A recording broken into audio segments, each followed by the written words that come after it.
Money doesn't disappear anymore. It doesn't burn.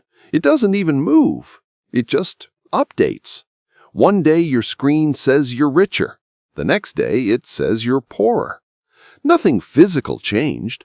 No truck carried your money away. No vault was emptied.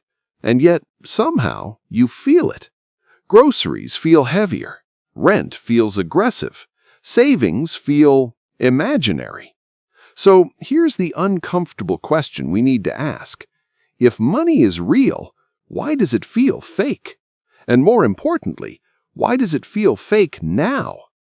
Because something fundamental has changed.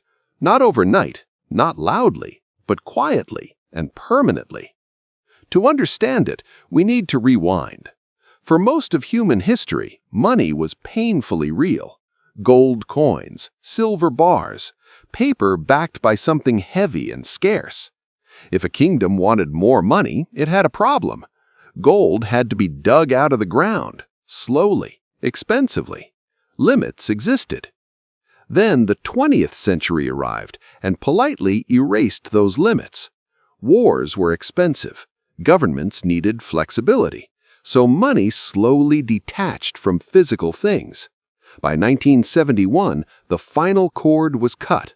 The US dollar stopped being backed by gold. From that moment on, money wasn't a thing anymore. It became a promise. A very powerful promise, but still just a promise. And promises are easy to make, especially if you control the printer. At first, it didn't feel fake because the system still behaved normally.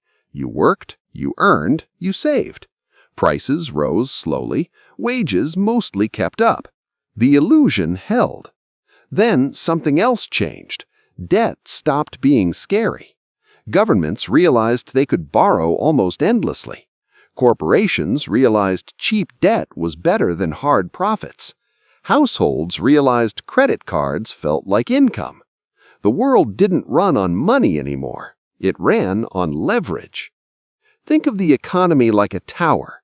At the bottom is real production, food, energy, labor. On top of that sits money. And on top of that sits debt.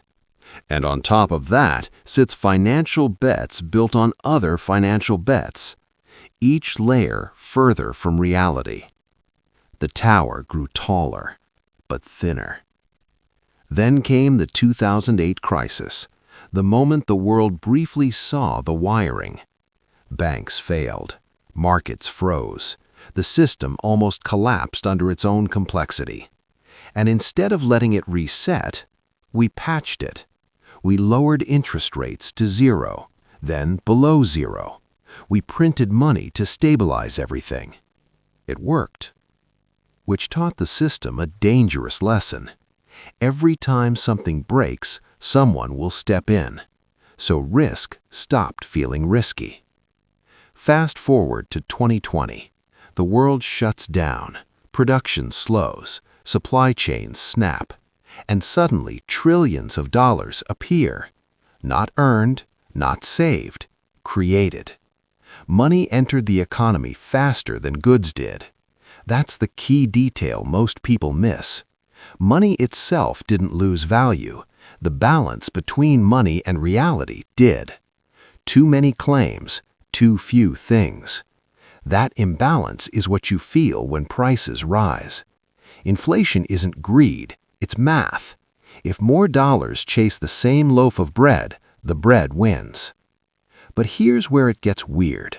Not everyone feels inflation the same way. Assets inflate first. Stocks, real estate, crypto, anything that looks like a place to hide.